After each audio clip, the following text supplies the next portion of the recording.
Hello students, मैं हरिम प्रताप सिंह आप सभी लोग का अपने इस एजुकेशनल चैनल पर स्वागत करता हूं। स्टूडेंट्स, आज हम लोग इस वीडियो में इंग्लिश ग्रामर के अंतर्गत अध्ययन करेंगे स्पॉटिंग दी एरर्स का।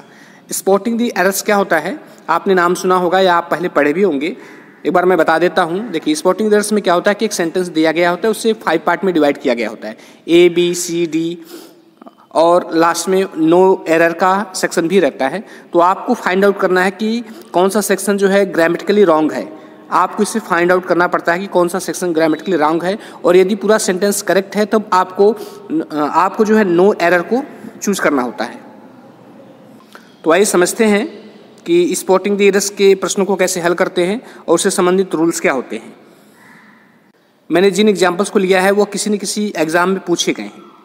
तो आइए उसको समझते हैं और साथ ही साथ रूल को भी समझते चलते हैं। तो यहाँ पर स्क्रीन पर आपको फर्स्ट एग्जाम्पल दिया गया है, आइए इसको पढ़ते हो समझते हैं। देखिए यहाँ पर दिया गया the pile of books are missing no error. इसमें लिखा हुआ है कि इसका अर्थ यह है कि बुक्स की जो पाइल में ढेर होता है, पुस्तकों का ढेर जो है वो गायब है। ठीक है, अब इसमें आपको बताना है कि कौन सा सेक्शन यहाँ पर गलत है, कहाँ ग्रामेटिकली मिस्टेक है। देखिए, तो मैं बता दूँ गलत कहाँ पर है। ये गलत यहाँ पर जो बी वाला सेक्शन है ये रॉन्ग है। यहाँ पर आर नहीं होना चाहिए, इज होना चाहिए। यहाँ पर क्या होना चाहिए, यहाँ पर इज होना चाहिए। इज क्यों होना चाहिए, जब सेंटेंस को बार हम फिर से देखते हैं। इसमें क्या करें, द पाइल ऑफ बुक्स, ठीक है, किताबों का ढेर।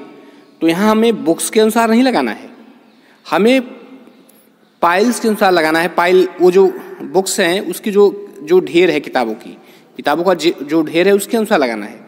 तो अब यहाँ पर पाइल क्या है, इस सिंगुलर सब्जेक्ट को दर्शा रहा है, इसलिए यहाँ पर आर का प्रयोग न होकर के इज का प्रयोग होगा।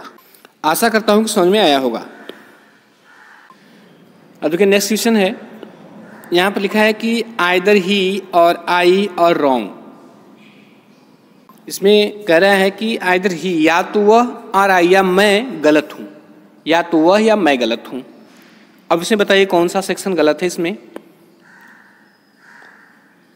देखिए स्टूडेंट, तो इसमें जो गलत सेक्शन है वह सी सेक्शन है। ये सी सेक्शन गलत है। यहाँ पर गलत क्या है, यहाँ पर जो आर लगा हुआ है वहाँ पर एम होना चाहिए। ठीक है, आर रॉन्ग की वजह जो है एम रॉन्ग होना चाहिए। क्यों होना चाहिए, देखिए यहाँ पर जो नियरेस्ट सब्जेक्ट होता है, अब यहाँ पर वर्ब के सबसे नियरेस्ट सब्जेक्ट कौन है, आई है। तो यहाँ पर जो वर्ब लगेगा वो एम लगेगा। आई के साथ क्या लगता है, आई के साथ एम का यूज होता है, इसलिए यहाँ पर एम का यूज होगा। एम रॉन्ग होगा, न कि आर रॉन्ग होगा, क्योंकि हमेशा जो है वर्ब के साथ जो नियरेस्ट सब्जेक्ट होता है उसका यूज होता है। अब भाई नेक्स्ट क्वेश्चन देखते हैं। नेक्स्ट क्वेश्चन क्या करेगा, please tell to him to do this work no error. इसमें क्या करेगा, प्लीज टेल टू हिम, कृपया उससे कहो, टू डू दिस वर्क, इस काम को करने के लिए, कृपया उससे इस काम को करने के लिए कहो। सेंटेंस का ये अर्थ है। अब इसमें बताइए आपको कि कहाँ ग्रामेटिकल मिस्टेक है, किस सेक्शन में है। देखिए, आपने अगर नरेशन पढ़ा होगा तो आपको याद आ रहा होगा कि अगर सेज या सेड है तो उसके बाद अगर ऑब्जेक्ट यूज है तो बीच में टू का यूज होता है।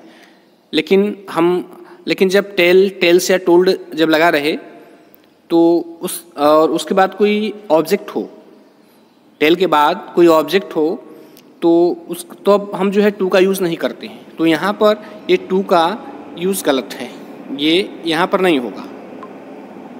यहाँ पर टू का यूज़ नहीं होगा, ये केवल होगा टेल हिम। अगर नरेशन का रूल याद होगा तो आप अच्छी तरह से समझ गए होंगे। हाँ, लेकिन अगर यहीं पर जो है टेल के स्थान पर अगर से होता, सेज होता या सेड होता, तब वहाँ पर जो है टू का यूज़ हो सकता था। देखिए, अब नेक्स्ट सेंटेंस देखते हैं। तो किसमें कह रहा है कि दो ही इज गुड, यद्यपि वह अच्छा है, ही इज मिस्चीवियस, वह शरारती है, फिर देयर इज नो एरर। अब इसमें बताइए कौन सा सेक्शन गलत है। देखिए यहाँ पर जो सेक्शन बी है ये सेक्शन गलत है। क्यों गलत है? क्योंकि यदि आपने 12th क्लास में कम्प्लेक्स सेंटेंस सिंथेसिस और ट्रांसफॉर्मेशन पढ़ा होगा तो आपको याद है कि दो या आल दो के साथ जो है किसका प्रयोग किया जाता है? इसके साथ एट का प्रयोग किया जाता है। किसका प्रयोग किया जाता है? एट का प्रयोग किया जाता है। स्टूडेंट्स, दो या आल दो के साथ किसका प्रयोग किया जाता है? उसके साथ जो है एट का प्रयोग किया जाता है। तो यहाँ पर जो होगा एट ही इज मिस्चीवियस हो जाएगा। यहाँ पर जो है एट ही इज मिस्चीवियस हो जाएगा।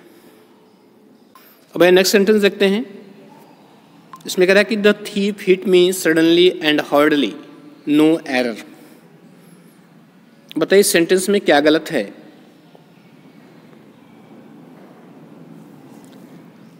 अगर आप सेंटेंस को ध्यान से पढ़ेंगे, उसका अर्थ निकालेंगे तो आपको आसानी से समझ में आ जाएगा कि क्या गलत है। इसमें जो सेक्शन सी गलत है, ये सेक्शन सी गलत है। और सेक्शन सी में गलत क्या है? सेक्शन सी में यहाँ पर हार्डली यूज़ नहीं होगा, यहाँ पे हार्ड यूज़ होगा। हार्ड क्यों होगा? जरा हम सेंटेंस को फिर से पढ़ते हैं। इसमें ये कहना चाह रहा है कि चोर ने जो है मुझे अचानक और हार्ड मतलब कठोरता से हिट किया, मतलब मारा। चोर ने मुझे अचानक और कठोरता से मारा। लेकिन अब यहाँ पर हार्डली क्यों नहीं यूज हुआ? क्योंकि हार्डली का मतलब होता है बेयरली, मुश्किल से, बहुत कम। जैसे ही comes to my home hardly, he hardly comes to my home, वो मेरे घर बहुत मुश्किल से आता है। ही हार्डली हेल्प्स मी, वो मेरी बहुत मुश्किल से मदद करता है, मतलब बहुत कम मदद करता है। तो हार्डली का यहाँ पर सेंटेंस में इसका अर्थ नहीं आ रहा है। हार्डली के स्थान पर क्या यूज होना चाहिए? हार्ड यूज होना चाहिए, तो पूरा सेंटेंस अपना पूरा मीनिंग देगा। नेक्स्ट क्वेश्चन है, कह रहा है कि the number of books in our library is less. The number of books in our library is less.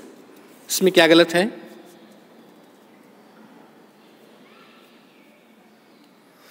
तो स्टूडेंट्स,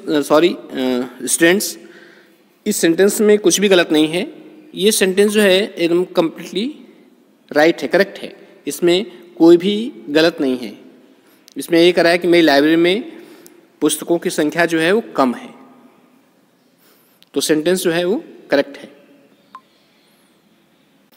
स्टूडेंट्स, नेक्स्ट सेंटेंस है, थोड़ा सा कठिन है, लेकिन फिर भी अगर विचार करेंगे तो आसानी समझ में आ जाएगा। क्या कह रहा है इसमें कि the general said soldiers do not fire till I will give the order. इसमें कह रहा है कि जनरल ने कहा कि सोल्जर्स डू नॉट फायर मत करना जब तक मैं आदेश न दूं। कहना वो चाह रहा है कि फायर मत करना जब तक मैं आदेश न दूं। तो देखिए यहाँ पर जो सी सेक्शन है, ये सी सेक्शन रॉन्ग है। ये जो है पूरा सी सेक्शन रॉन्ग है। क्यों रॉन्ग है? तो यहाँ पर जो आई के बाद इस विल का यूज नहीं होगा। इसमें ये कहना चाह रहा है कि जनरल ने कहा कि सोल्जर्स मेरे ऑर्डर देने तक फायर मत करना। अब इसमें विल आ गया तो विल ये फ्यूचर टेंस को दिखा रहा है, जबकि ये फ्यूचर टेंस में नहीं है। या वैसे सेंटेंस है जिसमें शर्त प्रकट हो या इफ लगा हो, अनलेस लगा हो, तो वह वाला पार्ट जो है हमेशा प्रेजेंट इंडेफिनिट में बनता है, फ्यूचर में नहीं बनता, वो फ्यूचर में नहीं बनेगा। तो यहाँ पर विल को हम रिमूव कर देंगे, ये हो जाएगा till I give the order.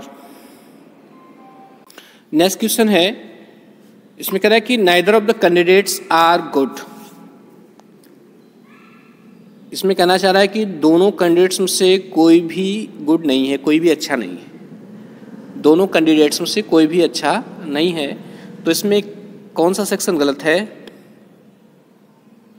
तो स्टूडेंट मैं बता रहा हूं कि इसमें जो सेक्शन है, सेक्शन बी गलत है।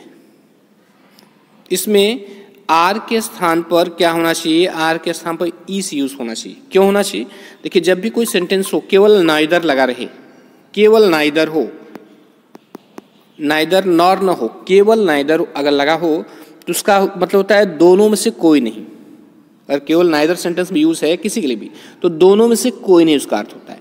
तो जब नाइदर लगा रहता है तो उसके साथ जो, और नॉर न लगा रहे, तो उसके साथ जो वर्ब आती है वह जो है सिंगुलर आती है। इसके साथ जो वर्ब यूज होता है वो सिंगुलर होता है, इसलिए यहाँ पर किसका प्रयोग होगा, यहाँ पर इज का प्रयोग होगा। नेक्स्ट क्वेश्चन है, इसमें कह रहा है कि the machine is more efficient then any other equipments in the workshop. इसमें कहना चाह रहा है कि जो मशीन है इज मोर एफिशिएंट, काफ़ी कुशल है, then any other equipments in the workshop. Workshop में जितने भी जो दूसरे इक्विपमेंट्स हैं, वर्कशॉप में जो दूसरे उपकरण रखे हुए हैं उसकी अपेक्षा ये मशीन जो है ज़्यादा एफिशिएंट है, ज़्यादा कुशल है। तो अब इसमें बताइए इसमें कहना क्या चाह रहा है, सॉरी इसमें मिस्टेक कहाँ पर है, कौन सा रॉन्ग सेक्शन है। इसका अर्थ क्या है मैंने तो बता दिया। इसका अर्थ ये है कि ये कह रहा है कि वर्कशॉप में जो दूसरे उपकरण हैं उसकी अपेक्षा ये मशीन ज़्यादा कुशल है। देखिए यहाँ पर जो गलत है वो सी सेक्शन गलत है। कौन सा सेक्शन गलत है, वो सी सेक्शन गलत है। और सी सेक्शन में क्या गलत है, सी सेक्शन में ये इक्विपमेंट्स है, ये गलत है, क्योंकि यहाँ पर इक्विपमेंट्स नहीं, इसका सिंगुलर फॉर्म होना चाहिए, केवल इक्विपमेंट होना चाहिए। तो इक्विपमेंट क्यों होना, इक्विपमेंट्स क्यों नहीं होना चाहिए, क्यों इक्विपमेंट होना चाहिए, इसका जो है सिंगुलर फॉर्म यूज होना चाहिए। यहाँ पर इक्विपमेंट्स ना होकर के इक्विपमेंट होना चाहिए। क्यों होना चाहिए, क्योंकि जब देन एनी, जहाँ पर एनी अदर लगा हो, जब एनी अदर यूज होता है तो उसके बाद जो भी नाउन आएगा वो अपने सिंगुलर फॉर्म में होगा, वो नाउन जो है वो सिंगुलर फॉर्म में होगा, अपनी प्लूरल फॉर्म में नहीं होगा। तो यहाँ पर जो इक्विपमेंट है, इक्विपमेंट्स है, ये प्लूरल फॉर्म में है, जबकि यहाँ पर क्या होना चाहिए, इक्विपमेंट होना चाहिए, सिंगुलर फॉर्म में होना चाहिए। तो नेक्स्ट क्वेश्चन है, इसमें कह रहा है कि the tin deposits in that area would probably be existed in to near future. कह रहा है कि इस एरिया में जो टिन डिपॉजिट हो रहा है, जो टिन जमा हो रहा है, वो संभवतः निकट भविष्य में समाप्त हो जाएगा। इसमें कह रहा है कि इस एरिया में जो टिन जमा हो रहा है वह संभवतः निकट भविष्य में समाप्त हो जाएगा। तो इसमें कौन सा सेक्शन गलत है, देखिए इसमें जो सेक्शन सी है, ये सेक्शन सी गलत है, इसमें सेक्शन सी गलत है। और सेक्शन सी में क्या गलत है, सेक्शन सी में इनटू गलत है। इनटू की जगह क्या होगा, इन का प्रयोग होगा, क्योंकि जो इनटू है वो हमेशा मोशन को दर्शाता है। इनटू जो है वो मे के अर्थ में, मतलब वो जो है मोशन को दर्शाता है, किसको, गति को। जैसे ही फेल इनटू द वेल, वह कुएं में गिर गया। He throw a stone into a pond, उसने एक तालाब में एक पत्थर फेंका, वहाँ पर इनटू का यूज होगा। लेकिन जब ऐसे जो है स्थिर अवस्था के लिए वहाँ पर इन का यूज होता है, तो यहाँ पर इनटू जो है गलत है।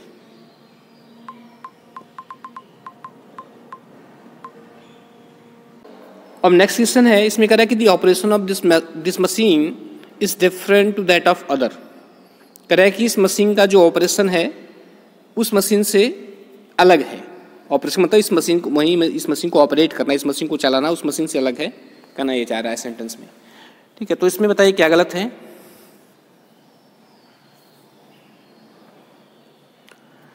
तो स्टूडेंट इसमें जो है सेक्शन सी गलत है।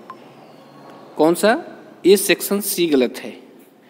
और सेक्शन सी में गलत क्या है, सेक्शन सी में ये टू यूज है, यह टू यूज नहीं होगा।